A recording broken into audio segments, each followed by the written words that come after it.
Naruto ইউনিভার্সে কিছু চরিত্র আছে যাদের নাম শুনলেই শক্তি, ভয় আর সম্মান সব একসাথে মাথায় আসে। আর তাদের মধ্যেই সবচেয়ে লেজেন্ডারি তিনজন হল দ্য লেজেন্ডারি সানেন, জিরায়া, ওরোচিমারু, সুনাডে। তিনজনই অসম্ভব শক্তিশালী, তিনজনই আলাদা আলাদা পথে হেঁটেছে। কিন্তু আজ প্রশ্ন একটাই, এই তিনজনের মধ্যে আসলে সবচেয়ে পাওয়ারফুল কে ছিল? আজ আমরা তাদের শক্তি, অভিজ্ঞতা, যুদ্ধ ক্ষমতা এবং নারুটো ইউনিভার্সের ফ্যাক্টস অনুযায়ী র্যাঙ্কিং করব ৩ নম্বর থেকে ১ নম্বর পর্যন্ত। চলুন শুরু করা যাক। অনেকে অবাক হতে পারেন, কিন্তু লেজেন্ডারি সানিনের মধ্যে ৩ নম্বরে থাকবে সুনাডে। এটা মানে এই না যে সে দুর্বল। সুনাডের শক্তি, monstrous physical strength, 100 healings jutsu, instant regeneration, পৃথিবীর সেরা মেডিকেল নিনজা, এক ঘুষিতে মাটি ভেঙে দেওয়া, মাদার আর সুসানো ভাঙার ক্ষমতা, এই সবই সুনাডে করেছে। কিন্তু সমস্যা কোথায়? লিমিটেশন, লং রেঞ্জ কমব্যাট দুর্বল, স্পিড ও ভার্সেটাইলিটি কম, গেনজুৎসু ও সিলিং টেকনিক্স কম ব্যবহার করে, যুদ্ধের চেয়ে সাপোর্ট রোল বেশি শক্তিশালী। সুনাডে ছিল একজন ট্যাঙ্ক প্লাস হিলার, কিন্তু পিওর 1v1 ডেফ ব্যাটেলে সে অন্য দুই সানিনের তুলনায় পিছিয়ে পড়ে। তাই সুনাডে ইকুয়াল টু পাওয়ার হাউস, কিন্তু ওভারঅল কমব্যাট পোটেনশিয়ালে ৩ নম্বর। এবার আসি ২ নম্বরে, জিরাইয়া, দ্য টোড সেজ। জিরাইয়া শুধু শক্তিশালী নিনজা ছিল না, সে ছিল একজন কমপ্লিট শিনোবি। জিরাইয়ার শক্তি, সেজ মোড, পাওয়ারফুল নিনজুৎসু ও summoning, toad genjutsu, high battle IQ, massive chakra reserves.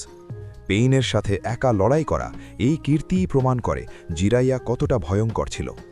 Fire, সেজ মোডে স্পিড বেড়ে যায়, স্ট্রেংথ বেড়ে যায়, সেন্সরি ক্ষমতা বেড়ে যায়।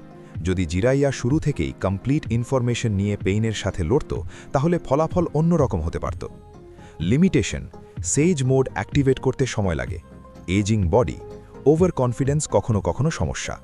তবুও জিরাইয়া ছিল এমন একজন যে ওরোচিমারুকেও একাধিকবার থামিয়েছে। তাই জিরাইয়া ইকুয়াল টু র power plus experience plus strategy. এই কারণেই সে ২ নম্বরে। এবার আসি ১ নম্বরে, সবচেয়ে বিতর্কিত কিন্তু সবচেয়ে লজিক্যাল চয়েস, ওরোচিমারু। কেন ওরোচিমারু ১ নম্বর? কারণ সে শুধু শক্তিশালী না, সে অসম্ভব রকম ডেঞ্জারাস। ওরোচিমারুর শক্তি, immortality techniques, body switching, forbidden jutsu mastery, extreme durability, almost impossible to kill. সে মারা যায় না, সে শুধু শরীর বদলায়। ব্যাটেল অ্যাডভান্টেজ, পেইন অনুভব করে না। লিমিটেশন মানে কিছুই না, সারপ্রাইজ অ্যাটাক মাস্টার, সব এলিমেন্ট প্লাস কিনজুৎসু ব্যবহার করে। হিরুজিনের সাথে ফাইট, 4 টেলস নারুটো সার্ভাইভ করা, সাস্কের বডি প্ল্যান, এই সবই প্রমাণ করে ওরোচিমারু কতটা ভয়ঙ্কর। সে হয়তো অনারেবল ফাইটার না, কিন্তু যুদ্ধে অনার দিয়ে কেউ জেতে না। তাই Orochimaru equal to survival, adaptation, immortality. এই ৩টে জিনিসই তাকে সবচেয়ে পাওয়ারফুল সানিন বানায়। ৩ নম্বর সুনাডে, ২ নম্বর জিরাইয়া, ১ নম্বর ওরোচিমারু। লেজেন্ডারি সানিনরা আমাদের শেখায়, শক্তি মানে শুধু ঘুষি বা জুৎসু নয়। কেউ শক্তিশালী হয় শরীর দিয়ে, কেউ মন দিয়ে, আর কেউ বাঁচতে জানার ক্ষমতা দিয়ে।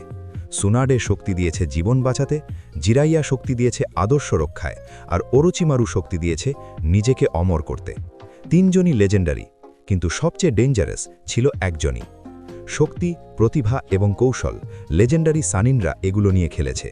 কিন্তু সবচেয়ে গুরুত্বপূর্ণ শিক্ষা হলো, যদি তুমি নিজের সীমা চিরকাল অতিক্রম করতে চাও, তাহলে কখনো কখনো মানবতাই হারাতে হবে। আশা করি ভিডিওটা আপনাদের ভালো লেগেছে। লাইক দিয়ে আপনার সাপোর্ট দেখান, আর এমন আরও ভিডিও পেতে সাবস্ক্রাইব করে আমাদের সাথেই থাকুন। দেখা হবে পরের ভিডিওতে। ধন্যবাদ।